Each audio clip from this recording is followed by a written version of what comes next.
Hello everyone, you are watching basic concept series with Tahreem Durrani. Viewers, आज के इस lesson में हम कुछ टेक्निकल टर्म्स को सीखेंगे, उनके प्रॉपर यूजेज को सीखेंगे ताकि हम एक कैची राइटिंग कर सकें। क्योंकि बहुत से स्टूडेंट्स क्या करते हैं कि वो वोकैबुलरी और सेंटेंस स्ट्रक्चर में बहुत ज़्यादा काम करते हैं और वो इम्प्रूव भी करते हैं अपने राइटिंग को। मैं ये नहीं कहती कि वो बिल्कुल भी इम्प्रूव नहीं करते, वो इम्प्रूव भी करते हैं, लेकिन जब भी वो कंपटीशन के मैदान में उतरते हैं तो वो पीछे रह जाते हैं।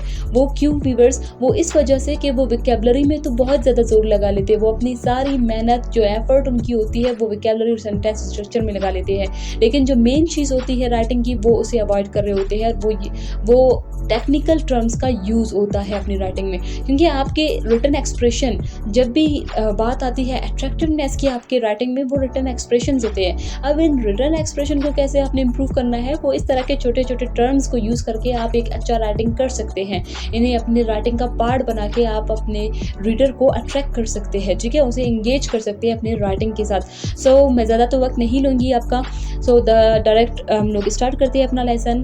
पहला हमारा जो टर्म है वो है frozen in time. Viewers, it's a phrase that metaphorically describes a moment or situation unchanged as if time has stopped। के किसी सिचुएशन या मोमेंट को बयान करना जो कि बिल्कुल जिसे बिल्कुल ब्रेक लग चुकी है, वो स्टॉप हो चुकी है, ठीक है, वो एक ही लेवल पे रुक चुकी है और उससे आगे बढ़ ही नहीं पा रही।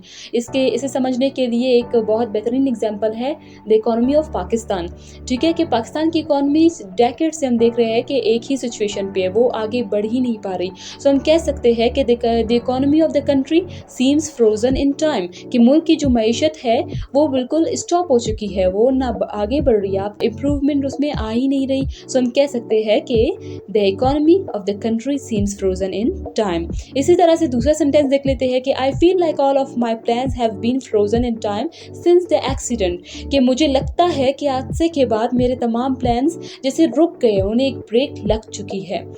अब लास्ट सेंटेंस देख लेते हैं। As they gazed at the sunset over the mountain, they felt a sense of peace as if the world around them was frozen in time। जब इन्होंने पहाड़ पर गुरूब आफ्ताब को देखा तो सुकून महसूस किया, जैसे कि उनके आसपास की दुनिया बिल्कुल रुक गई हो। उम्मीद है यहाँ तक ये आपको क्लियर है। अब चलते हैं नेक्स्ट फ्रेज की तरफ। So the next phrase is come up with. यहाँ पे मैंने ब्रैकेट्स में समथिंग इसलिए लिखा है कि यहाँ आपको कोई नाउन या एडजेक्टिव प्लेस करना है, यानी कि कम अप विद के बाद आपको कोई नाउन या एडजेक्टिव प्लेस करना है, ठीक है। So the phrase come up with means to produce और थिंक और of an idea, plan, solution और suggestion, especially when faced with a problem और अ चैलेंज, के कोई आइडिया सजेस्ट करना या प्लान करना या सोल्यूशन देना, खास तौर पर तब जब किसी चैलेंज का सामना हो या किसी मुश्किल का सामना हो, ठीक है। So the first sentence is she managed to come up with a brilliant solution to the complex math problem in no time, कि उसने कुछ ही वक्त में पेचीदा यानी रियाजी के पेचीदा मसाइल का एक शानदार हल निकाला। इसी तरह से नेक्स्ट सेंटेंस है हमारा, I can not believe you came up with such a creative story for the school play, कि मुझे यकीन नहीं आता कि आप स्कूल प्ले के लिए एक क्रिएटिव कहानी लेकर आए, ठीक है। इसी तरह से लास्ट सेंटेंस है, the government has to come up with well thought out strategies to address the issue. यहाँ पे वेल थॉट आउट का मतलब है सोची समझी और स्ट्रेटजीज कहते हैं हिकमत अमली को, ठीक है। So the meaning of this sentence is हुकूमत को इस मसले से निपटने के लिए सोची समझी हिकमत अमली को प्लान करना होगा।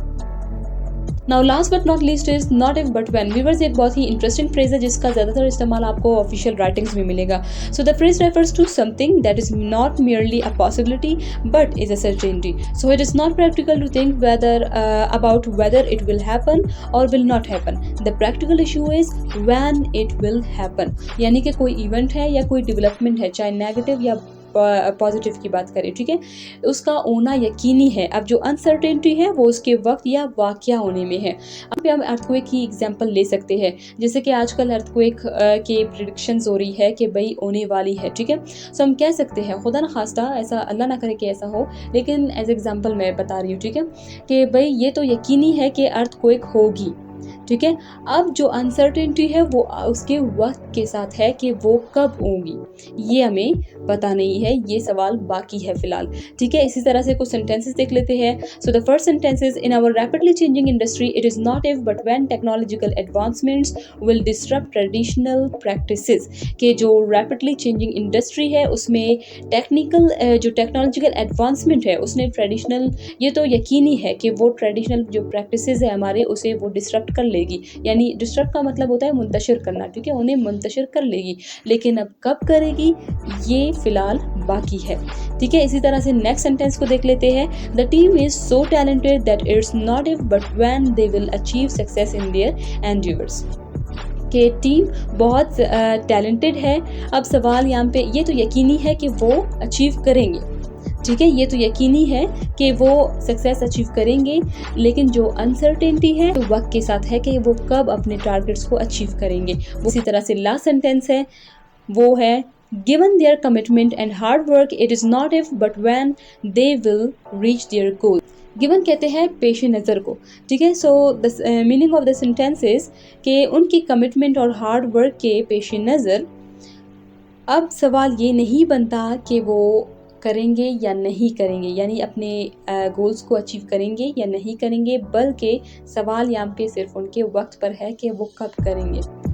सो व्यूअर्स, ऐसे ही मजीद वोकैबुलरी, एडीएम्स, प्रोवर्ब्स, फ्रेजल वर्ब्स और इसके अलावा न्यूज़पेपर्स में यूज़ होने वाले पॉलिटिकल और इकोनॉमिक टर्म्स और डिफ़िकल्ट जो फ्रेजेस होते हैं उन्हें एक्सप्लोर करने के लिए बेसिक कॉन्सेप्ट सीरीज़ के साथ जुड़ जाइए।